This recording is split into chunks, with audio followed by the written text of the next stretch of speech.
Welcome to Lakshmi Tarak vlogs. ఈరోజు దొండకాయ fry ఎలా ప్రిపేర్ చేయాలో చూద్దాం. నేను 1/2 కిలో దొండకాయలు తీసుకున్నాను. ఇవి 2 టైమ్స్ నీట్గా వాష్ చేసిన తర్వాత కట్ చేసుకోవాలి. దొండకాయలు లేతవి తీసుకుంటే ఈజీగా ఫ్రై అవుతాయి. అలానే ఫ్రై టేస్ట్ కూడా చాలా బాగుంటుంది. ఇవి మనకి ఏ షేప్లో కావాలి అంటే ఆ షేప్లో కట్ చేసుకోవచ్చు. దొండకాయలు ఫ్రై అవ్వడానికి ఎక్కువ టైం పడుతుంది కాబట్టి ఇలా కట్ చేసుకుంటే ఈజీగా ఫ్రై అవుతాయి. ఉల్లిపాయ ఒకటి మీడియం సైజ్ది తీసుకొని స్మాల్ పీసెస్గా కట్ చేసి పెట్టుకోవాలి. అలానే వెల్లుల్లిపాయలు 4 లేదా 5 తీసుకొని కచ్చాపచ్చాగా క్రష్ చేసి పెట్టుకోవాలి.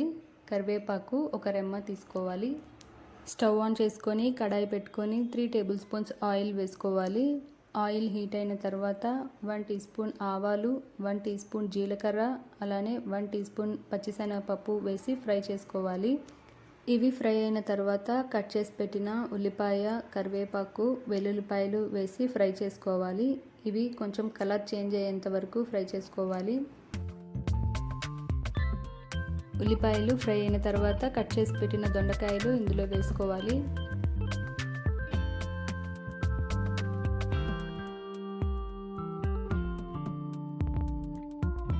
ఇందులో తగినంత ఉప్పు వేసుకోవాలి. అలానే 1/2 టీ స్పూన్ పసుపు వేసి ఒకసారి బాగా కలుపుకోవాలి.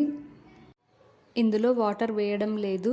ఇవి ఆయిల్లోనే బాగా మగ్గి ఫ్రై అవ్వాలి. ఈ ఉప్పు పసుపు బాగా కలిసేలాగా ఒకసారి కలుపుకొని మూత పెట్టేసి మీడియం ఫ్లేమ్లో ఉంచి మగ్గించుకోవాలి.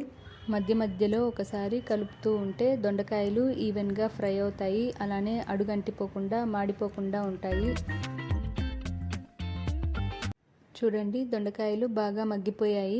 ఈ విధంగా మగ్గిన తర్వాత ఇందులో కారం వేసుకోవాలి. నేను 1 టేబుల్ స్పూన్ కారం వేస్తున్నాను. అలానే ఎండు కొబ్బరి పొడి వేసుకోవాలి. 1 టేబుల్ స్పూన్ ఎండు కొబ్బరి పొడి వేస్తున్నాను.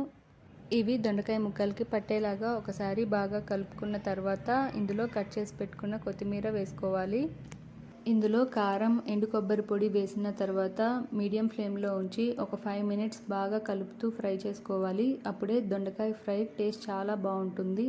ఇది రైస్లోకి బాగుంటుంది. అలానే పప్పు, సాంబార్, రసం ఈ కర్రీస్లోకి సైడ్ డిష్గా కూడా చాలా బాగుంటుంది. ఇంతేనండి, చాలా సింపుల్గా చాలా టేస్టీగా దొండకాయ ఫ్రై రెడీ అయిపోయింది. తప్పకుండా అందరూ ట్రై చేసి చూడండి. ఈ వీడియో మీకు నచ్చితే లక్ష్మీ తారక్ వ్లాగ్స్ని లైక్ చేయండి, షేర్ చేయండి, అలానే సబ్స్క్రైబ్ చేసుకోండి. పక్కనే ఉన్న బెల్ ఐకాన్ని క్లిక్ చేసి యాక్టివేట్ చేసుకోండి. నేను ఏ వీడియో అప్లోడ్ చేసినా వెంటనే మీకు నోటిఫికేషన్ వస్తుంది. Thanks for watching.